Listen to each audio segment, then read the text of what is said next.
Sejam todos muito bem-vindos para mais um vídeo, para mais uma aula. Mas antes de começar a nossa aula, eu queria pedir para vocês se inscreverem no nosso canal, curtir, comentar, deixar sua dúvida, que a gente vai ter o prazer de estar resolvendo essa dúvida com vocês. A aula que a gente vai trabalhar hoje é sobre o recurso de agravo de instrumento. Recurso previsto a partir do artigo 1015 do Código de Processo Civil. Eu já quero começar colocando o artigo para vocês aí, para a gente estar discutindo algumas questões importantes em relação a esse artigo. Primeiro, qual foi a ideia do legislador quando ele trouxe essa relação de ações que seriam atacadas, decisões atacadas via recurso de agravo de instrumento? Ele quis reduzir de forma substancial a quantidade de recursos de agravo. A ideia do legislador é justamente reduzir essa grande quantificação de agravos que nós tínhamos com o código antigo. Então, para buscar uma celeridade processual, uma duração razoável do processo, que são princípios constitucionais, o legislador tentou, em primeiro momento, trazer uma relação de ações, de decisões, que seriam atacadas via recurso de agravo de instrumento. A gente vai ver um pouquinho mais à frente que essa relação taxativa não foi muito bem sucedida e vamos entender daqui a pouquinho o porquê disso. Mas qual que é o conceito de agravo de instrumento? O conceito está intimamente ligado com o seu cabimento. Então, agravo de instrumento é aquele recurso que é cabível para atacar decisões interlocutórias de primeiro grau. Decisões que vão tratar de questões incidentais e até decisões também relacionadas ao mérito do processo, mas que não põem fim a este processo. E geralmente, essas decisões interlocutórias, elas antecedem as sentenças e a gente vai ter esse rol lá do artigo 1015. Qual é um grande erro que algumas pessoas fazem na hora de fazer essa análise de casos que cabem a agravo de instrumento? Elas se esquecem do caput do artigo 1015 e já pulam diretamente para os seus incisos e parágrafo. E qual que é a importância do caput, professor Rafael? Tem muita importância por uma palavrinha que foi colocada. Mas antes, vamos dar um panorama geral dessas hipóteses. O que o legislador tentou fazer? Se você pegar as hipóteses, as 12 hipóteses que nós temos 3 incisos, mas um deles foi vetado. Essas 12 hipóteses que nós temos nos seus incisos, eles seriam um rol taxativo, enquanto que o seu parágrafo único, ele é um rol, ou ele vai fazer uma interpretação mais ampliativa, ele vai ampliar a incidência e a ocorrência das hipóteses de agravo de instrumento. Então a gente tem que fazer essa análise de forma separada. Primeiro, as hipóteses do caput e seus incisos. Em segundo momento, o seu parágrafo único, que tem que fazer essa análise mais ampliativa, que ele ampliou, vocês podem ver no material de vocês aí, que fala que também caberá agravo de instrumento contra decisões interlocutórias proferidas na fase de liquidação de sentença ou de cumprimento de sentença, processo de execução e um processo de inventário. Alguns doutrinadores entendem, então, que qualquer decisão proferida em liquidação de sentença, cumprimento de sentença ou no processo de execução e no processo de inventário poderiam ser atacadas via agravo de instrumento. Mas a gente tem que fazer essa análise um pouco separada para a gente entender isso aqui primeiro, ok? Mas antes de a gente começar a analisar os incisos, nós temos o caput. Tá lá, cabe agravo de instrumento contra as decisões interlocutórias que versarem sobre. O que seria essa palavra versar, o verbo versar? Em que sentido que está sendo aplicado? Olha, tudo que faz relação ao que está nos incisos, eles cabem decisões interlocutórias. Por que é importante a gente dar ênfase a isso? Para a gente entender. Então tá lá. Daqui a pouquinho eu vou falar de alguns casos de forma um pouco mais detalhada, alguns casos que eu acho que enseja uma maior explicação. Especialmente são 4 hipóteses que eu quero gastar um pouco mais tempo de vocês, mas daqui a pouquinho a gente analisa essas hipóteses. Primeiro eu quero analisar as causas gerais de cabimento de agravo de instrumento. Tá lá. Inciso 1. Tutelas provisórias. Então as tutelas provisórias do artigo 294 ao 311 cabem agravo de instrumento. Esse eu não vou falar muito agora porque a gente vai falar um pouco mais abaixo sobre esse. Inciso 2. Decisões relacionadas ao mérito do processo também cabe. Aqui muita gente confunde em relação se caberia sentença ou não. Vamos entender algum caso em relação a isso. Rejeição da alegação de convenção de arbitragem. Também quero gastar um pouquinho de tempo com vocês, porque houve uma discussão em relação ao STJ, se poderia fazer uma analogia com a questão de incompetência, que a meu ver, em primeiro momento, não caberia. O STJ, ela trouxe alguns posicionamentos em relação a isso, a gente vai falar um pouquinho mais à frente. Inciso 4. Incidente de desconsideração da personalidade jurídica. Então, quando você quer ou faz o requerimento para desconsiderar a personalidade jurídica, ou a normal ou a inversa, cabe agravo de instrumento. Está lá, inciso 5, rejeição do pedido de gratuidade da justiça ou acolhimento do pedido de sua revogação. Se a gente analisar só o inciso 5 na sua essência, então caberia agravo só da decisão que rejeita o pedido de gratuidade. Perfeito? Vamos analisar friamente. Se eu pegar o inciso 5, cabe agravo da rejeição. Então, teoricamente, se o juiz não rejeitar, não caberia agravo.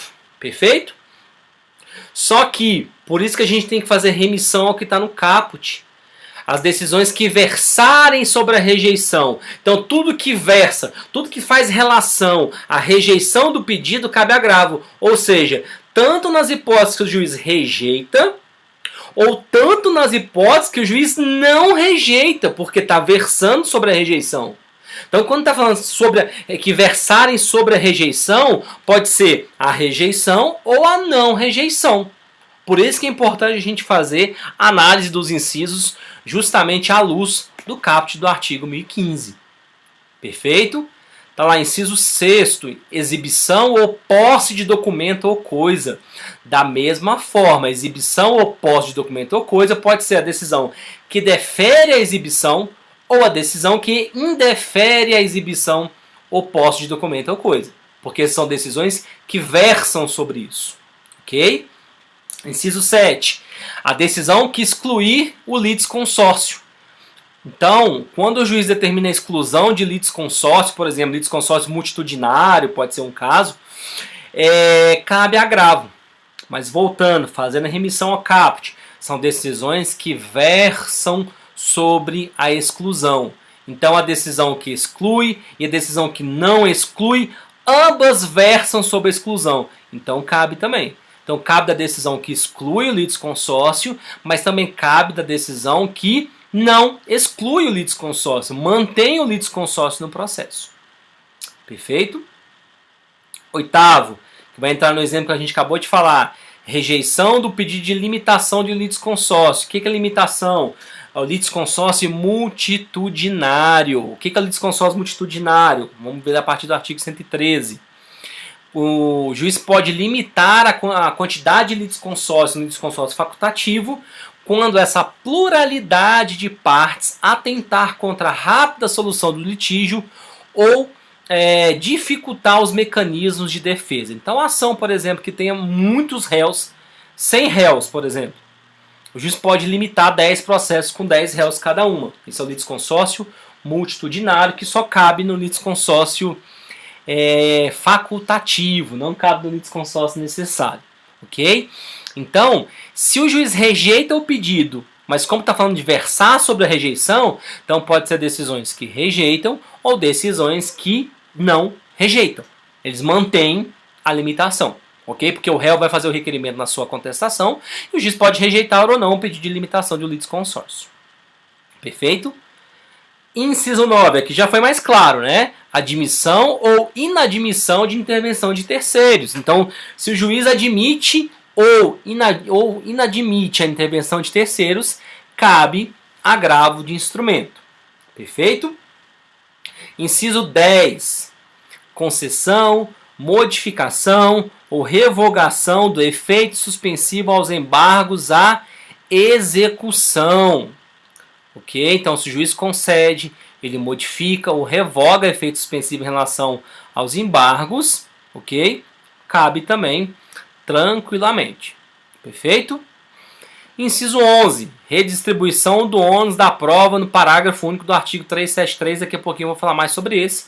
Outros casos previstos em lei, e vem um parágrafo único que a gente falou que é uma análise mais ampliativa, que também caberá agravo de instrumento contra a decisão interlocutória proferidas na fase de liquidação de sentença ou de cumprimento de sentença no processo de execução e no processo de inventário.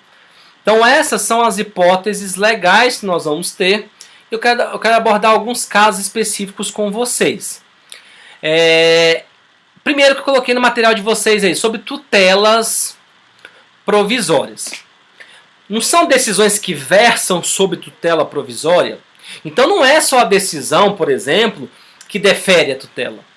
Não, lá está lá, que versam sobre tutelas provisórias. Então o que a gente pode concluir? Uma decisão que defere a tutela, uma decisão que indefere a tutela.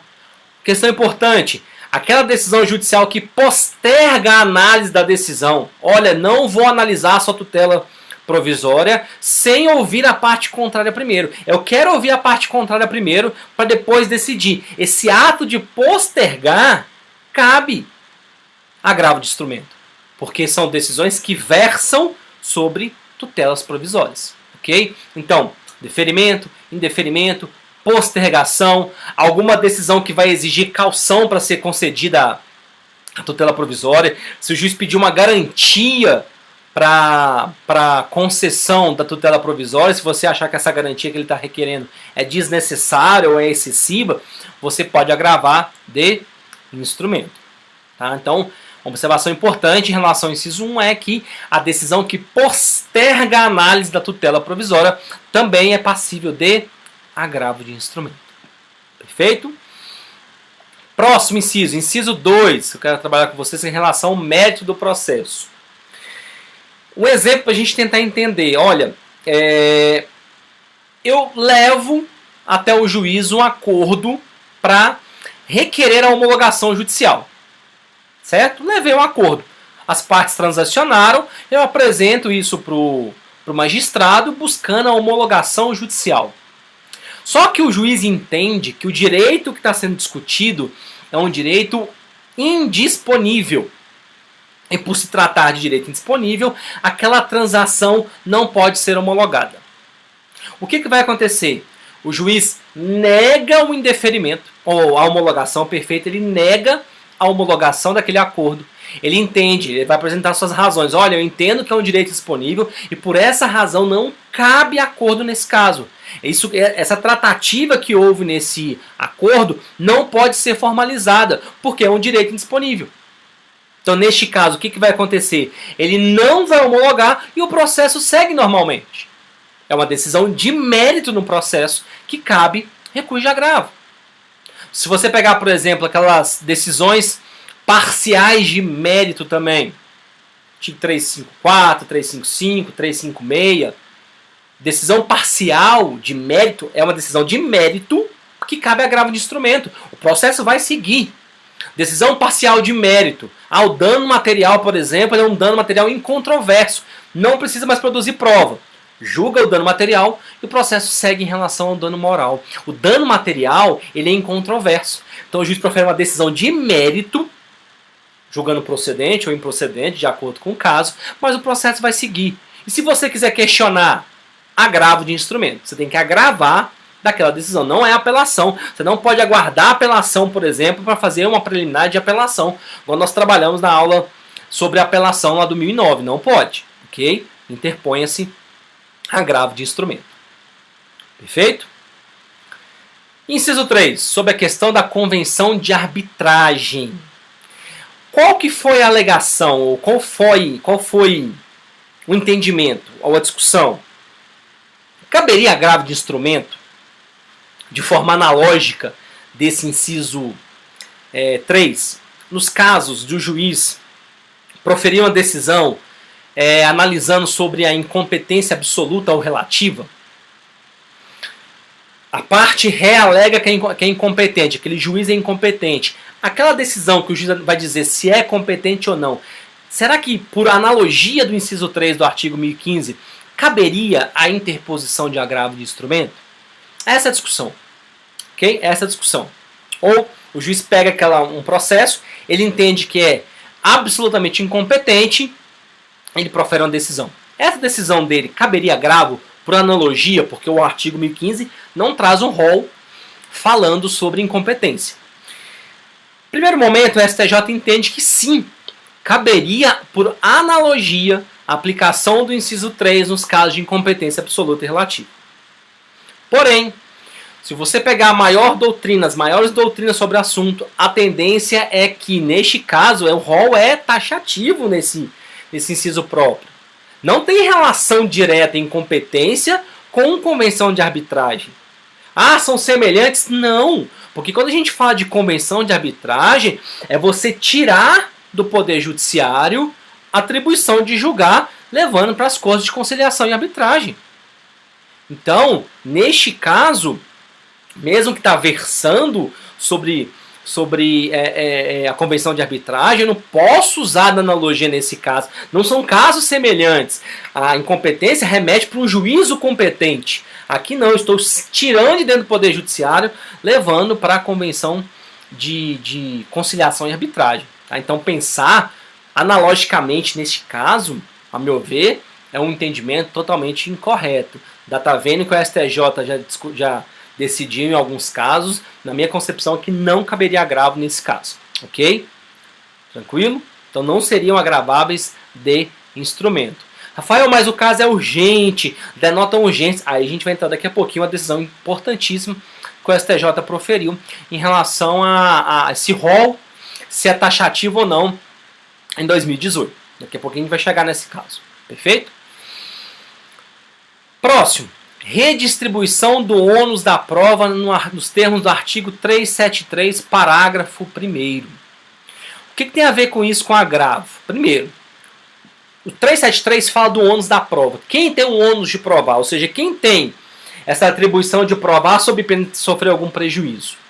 Resumindo, é o autor da alegação. Então, os fatos apresentados na petição inicial pelo autor, o autor tem a obrigação de provar. Eu, na condição de réu, apresento os fatos novos na minha contestação. Eu apresento um fato modificativo, impeditivo ou extintivo do meu direito. Aí esses fatos eu tenho que provar. Então, para resumir, quem tem o ônus de provar, o ônus da prova, é o autor da alegação. Ok? Claro, relação de consumo vai mudar um pouquinho, direito trabalhista muda um pouquinho, não vou entrar nesse mérito agora, porque não é o momento adequado para isso. Mas o que fala o parágrafo 1º do artigo 373? Olha, se o juiz entender que mesmo originalmente o ônus é do autor provar o fato X, mas ele entende que é mais fácil para o réu provar, ele pode modificar o ônus de prova.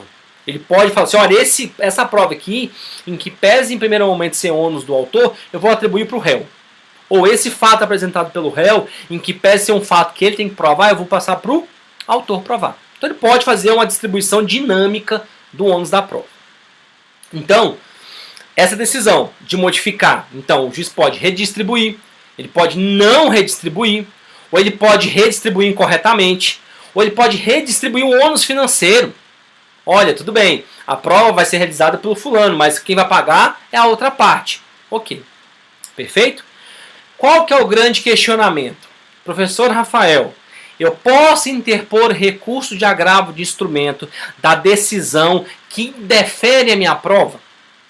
A gente está falando de redistribuição do ônus da prova, de quem tem a obrigação de provar. Mas a pergunta que eu faço para os senhores é, com base nesse inciso 11, eu posso pedir, ou é cabível, a interposição de agravo de instrumento da decisão que indefere a minha produção de prova? Peço para realizar uma prova pericial. O juiz falou, não vislumbro nenhum tipo de necessidade em relação a essa prova pericial, então, por consequente, eu vou indeferir a produção de prova pericial. O juiz indefere a minha perícia. A pergunta é, dessa decisão que indeferiu minha perícia, cabe agravo de instrumento? Esse é o questionamento. O questionamento que eu faço é esse. Qual é a resposta categórica para vocês? Não cabe agravo de instrumento com base nesse inciso. Por isso que eu vou falar daqui a pouquinho. Se você provar a urgência, a necessidade, olha, tribunal, a prova vai perecer, a prova vai perder, a gente precisa fazer agora. Aí vai caber agravo por outros motivos. Mas utilizando o inciso 11, não é cabível agravo de instrumento da decisão que indefere a sua produção de prova. Perfeito? Anotem isso, que isso é muito importante para os senhores. Então, da decisão que o juiz indefere a realização de determinada prova, não cabe agravo de instrumento. Ok? Então, esses são os 4 casos que eu queria fazer uma consideração um pouco mais detalhada com os senhores, para a gente entrar numa questão muito importante, porque o STJ veio e pegou a ideia do legislador de trazer um rol taxativo no artigo 1015 e deu um entendimento diferenciado. Por quê? Houve 2 julgamentos, 2 RESP, 2 recursos especiais muito importantes. O RESP 1.704.520 de Mato Grosso e o RESP 1.696.396 de Mato Grosso. Ele trouxe, através desse RESP, um entendimento muito importante. É a chamada teoria da taxatividade mitigada. Teoria da taxatividade mitigada. Por que taxatividade mitigada? O que é esse mitigado que o STJ quis dizer? Em que pese ser um rol taxativo, ele não é tão taxativo assim. Em alguns casos ele vai se tornar exemplificativo. Seria um taxativo que na prática não é taxativo. Eu trouxe a decisão para a gente analisar aqui um pouquinho mais detalhada essa decisão. Tá lá. Recurso especial, representativo de controvérsia, tá lá a ementa, né? O propósito do presente recurso especial, processado e julgado sob o rito dos recursos repetitivos, é definir a natureza jurídica do rol do artigo 1015 do CPC e verificar a possibilidade de sua interpretação extensiva, analógica ou exemplificativa, a fim de admitir a interposição de agravo de instrumento contra a decisão interlocutória que verse sobre hipóteses não expressas previstas nos incisos do referido dispositivo legal. Ao restringir a recorribilidade das decisões interlocutórias proferidas na fase de conhecimento do procedimento comum e dos procedimentos especiais, exceção feita ao inventário, pretendeu o legislador salvaguardar apenas as situações que realmente não podem aguardar rediscussão futura e eventual recurso de apelação, ou seja, casos realmente urgentes. A enunciação em rol pretensamente exaustivo das hipóteses em que o agravo de instrumento seria cabível revela-se, na esteira da majoritária doutrina de jurisprudência, insuficiente e em desconformidade com as normas fundamentais do processo civil, na medida em que sobrevivem questões urgentes fora da lista do artigo 1015 do CPC e que torna inviável a interpretação de que o referido rol seria absolutamente taxativo e que deveria ser lido de modo restritivo. A tese de que o rol do artigo 1015 do CPC seria taxativo, mas admitiria interpretações extensivas ou analógicas, mostra-se igualmente ineficaz para conferir ao referido dispositivo uma interpretação em sintonia com as normas fundamentais de processo civil. Seja porque ainda remanescerão hipóteses em que não será possível extrair o cabimento do agravo nas situações enunciadas no rol, seja porque o uso da interpretação extensiva ou da analogia pode desnaturalizar a essência de institutos jurídicos ontologicamente distintos. A tese de que o rol do artigo 1015 seria meramente exemplificativo, por sua vez, resultaria na repristinação do regime recursal das interlocutórias que vigorava no CPC de 73, ou seja, qualquer decisão caberia, e que fora conscientemente modificado pelo legislador do novo CPC, de modo que estaria o Poder Judiciário, nessa hipótese, substituindo a atividade e a vontade expressamente externada pelo Poder Legislativo. Aí eu dou uma ênfase à conclusão em relação a isso. Assim, nos termos do artigo 1036 e seguintes do CPC, fixa-se a seguinte tese jurídica. O rol do artigo 1015 do CPC é de taxatividade mitigada. Por isso, admite a interposição de agravo de instrumento quando verificada. Aí estão os requisitos. O próprio RESP está trazendo requisito para os senhores. Quando verificada, a urgência decorrente da inutilidade do julgamento da questão no recurso de apelação. Embora não haja risco de as partes que confiarem na absoluta taxatividade com interpretação restritiva serem surpreendidas pela tese jurídica firmada neste recurso especial repetitivo, eis que somente se cogitará de preclusão nas hipóteses em que o recurso eventualmente interposto pela parte tenha sido admitido pelo tribunal. Estabelece neste ato um regime de transição que modula os efeitos da presente decisão, a fim de que até jurídico somente seja aplicável às decisões interlocutórias proferidas após a publicação da presente acordo. Na hipótese, dá-se provimento em parte do recurso especial para determinar o TJMT que, observados os demais pressupostos de admissibilidade, conheça de regular prosseguimento ao agravo do instrumento no que tange a competência. Né? Então, lá, a relatoria da ministra Nancy Andride, na Corte Especial, julgada em dezembro de 2018. Então, o que é importante a gente frisar em relação a isso? O que o código está tentando trazer em relação a isso? Primeiro, o código, o legislador, ao trazer esse artigo 1015, primeiro, com o rol taxativo, ele quis abandonar a forma com que nós tínhamos no código antecedente de 73. Como assim, professor Rafael? Porque o código trazia, olha, qualquer decisão interlocutória é passível de agravo. Alguns de forma oral, retido, né, se fosse uma decisão em audiência, por exemplo, ou agravo de instrumento. Então era muito amplo, era muito aberto, e isso atentava contra a celeridade processual. O legislador entendeu, pela quantidade de excessos, de agravos, em muitos dos casos, agravos meramente protelatórios, eles entenderam que é o seguinte, seria interessante trazer um rol de que somente decisões que efetivamente não podem aguardar o julgamento lá em eventual apelação, seria passível a interposição do recurso de agravo de instrumento. Só que o legislador, é muito complicado você precisar todas as situações que seriam efetivamente urgentes. Não tem como o legislador fazer isso. É impossível fazer isso. Então o que o STJ concluiu? Olha, não é rol taxativo e não é também rol exemplificativo. Porque exemplificativo a gente já está voltando para a disposição do Código 73 que o legislador fez questão de abandonar. Ele não quis trazer a mesma sistemática para o agravo para o Código vigente. Então o que o STJ fez? Ele entendeu que não é taxativo e não é exemplificativo. Ele é uma taxatividade mitigada. Desde que você comprove que você não pode aguardar a decisão final para que você alegue essa decisão interlocutória via preliminar de apelação ou nas contrarrazões, você pode interpor o recurso de agravo. Por exemplo, você solicitou a realização de uma prova pericial. Nós falamos que a decisão que indefere a prova não cabe agravo. O juiz vem e indefere a prova pericial. Você queria fazer uma prova pericial numa obra. Só que a obra vai continuar. E em breve essa obra vai acabar, a obra vai estar concluída. E se porventura, lá na frente, o juiz profere a decisão, tem um recurso de apelação e o tribunal defere a realização da prova pericial, a obra já concluiu. Vai perder totalmente o seu objeto. Então, neste caso, você interpõe um agravo e fala assim, excelências, desembargadores, é urgente, a obra vai continuar e vai terminar. Precisa fazer essa perícia agora. Se você comprovar a sua urgência, perfeito, você pode, sem problema algum, interpor o recurso de agravo do seu instrumento. Então o próprio RESP, lá do Mato Grosso, que foi julgado em dezembro de 2018, dá o caminho das pedras para você. Você quer interpor um RESP, você quer interpor um agravo contra a decisão que não está no rol do artigo 1015, prova-se a urgência. Você vai ter que abrir um tópico do cabimento do agravo de instrumento. Como não cabe na lei, você vai abrir um tópico que você vai trabalhar o que neste tópico? Você vai trabalhar justamente falando da urgência. Olha, desembargadores, eu sei que não está no rol do artigo 1015, mas como o STJ deu esse posicionamento de uma taxatividade mitigada, tá aqui, ó, estou provando a urgência. Por que é urgente? Por que eu não posso esperar a apelação? Por isso, então você vai trazer os argumentos.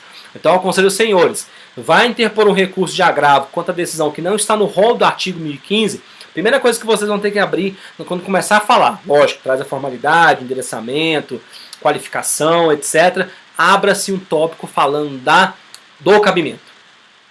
Cabe, porque prova a urgência nesse caso. Então traz isso aqui, vai ser muito importante para vocês, sob pena de inadmissibilidade ou não processamento do seu recurso. Então se o juiz entender, o tribunal entender que não há urgência, ele não vai nem analisar, ele não vai nem processar. Tá bom? Então o STJ trouxe esse posicionamento. Agravo de instrumento, o rol do artigo 1015 é um rol de taxatividade mitigada. Desde que você comprove a urgência, você pode utilizar desse instrumento recursal, mesmo nas hipóteses que não estão no rol do artigo 1015. Perfeito? Então aqui a gente finaliza o nosso primeiro bloco. Quero deixar os meus contatos para vocês e daqui a pouquinho a gente volta para o segundo bloco. Um forte abraço.